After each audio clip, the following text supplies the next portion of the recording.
Hello everyone, this is Eric, your consultant for business and IT. Asymmetric encryption is very practical because it provides scalability on the one hand and confidentiality on the other hand, and both is very important. Just imagine the internet. It has over 5 billion users nowadays.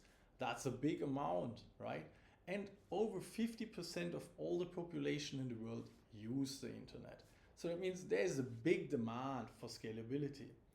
On the other hand, just imagine you are one of these users and you go to one of your favorite web shops, or you go to Facebook, right? Or you Google something, and you do not want that everyone knows what you are actually asking for, right? Or what you are doing, right? You do not want that someone else is in between and listens to your traffic that you send forth and back between you as a client and the server, right?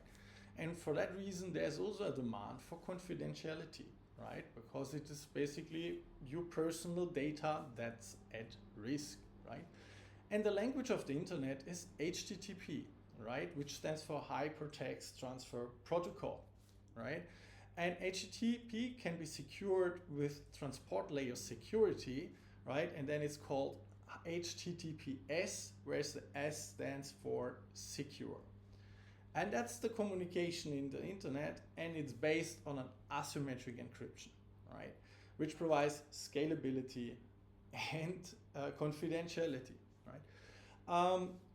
Let's have a closer look how this compares to symmetric encryption so that we understand the benefits in more detail. And stay until the end if you want to learn also one disadvantage of asymmetric encryption. So let's have a look at the symmetric encryption.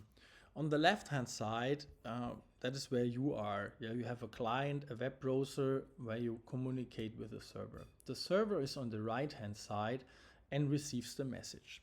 So, and then what you want to do is you want to encrypt the message on your side, right? That it's encrypted, and you send the so-called ciphertext to the server, and the server should decrypt the message.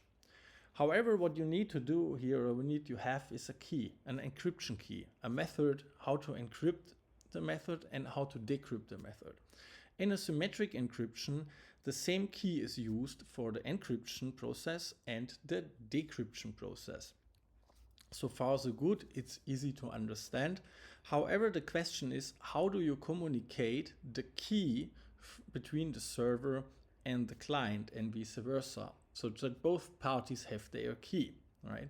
If you communicate the key on the same communication connection, and the same connection, then it's possible that someone else, a bad actor, can get the key as well.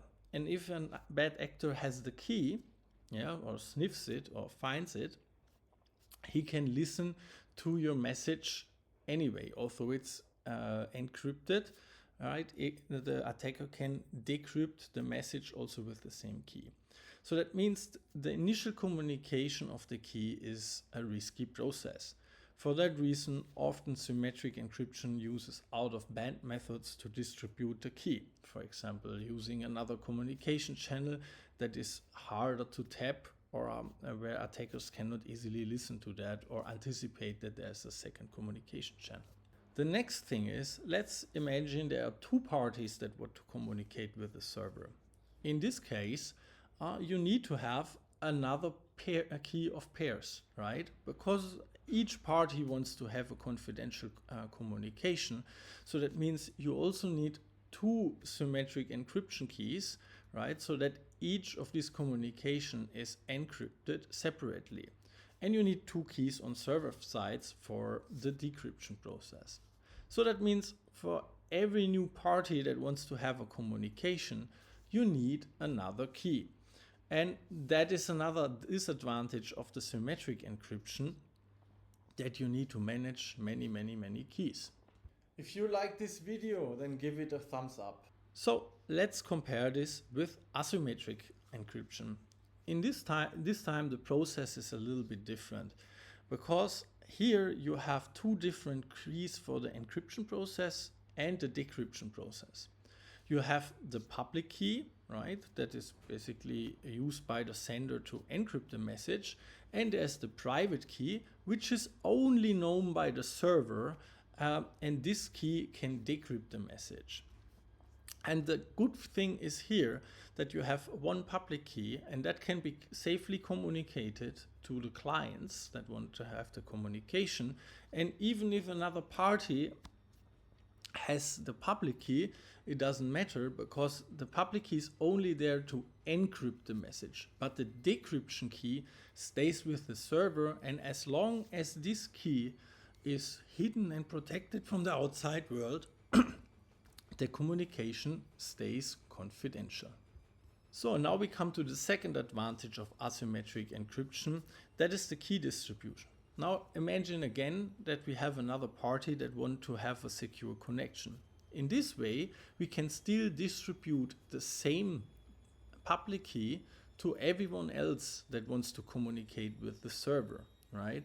And because the green key, right, the public key, cannot be used to decrypt another person's communication with the server. Only the server has the necessary private key, which is a different key, and which allows the server to decrypt the message.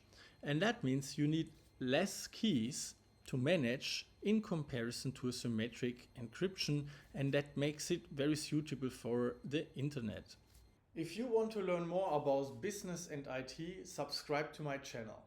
So these were the advantages of asymmetric encryption over symmetric encryption. However, there's also one disadvantage of asymmetric encryption, and that is the performance. You need to understand that the decryption process takes processing power, right? Computational resources. And most often you need the resources for some other things, computational tasks.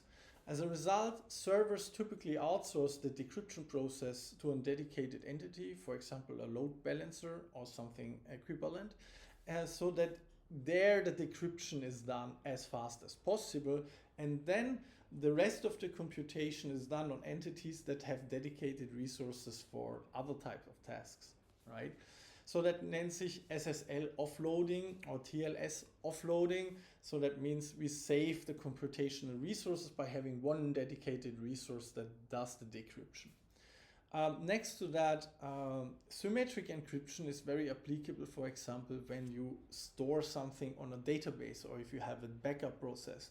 In this case, you need speed. Yeah, you want to have that done as performant as possible. And the other thing is, like, you do not have so much of a communication distance between the user, the internet, and your server. It's more between your server landscape and basically your hard drives. That's basically the attack surface is smaller. So that's a reason why you can use symmetric encryption here. And the other thing is speed, because you want to have these processes done as fast as possible. But remember, when you use the internet, make sure that you have HTTPS encryption enabled. And now you know where the advantages are for this type of encryption. Have a good one.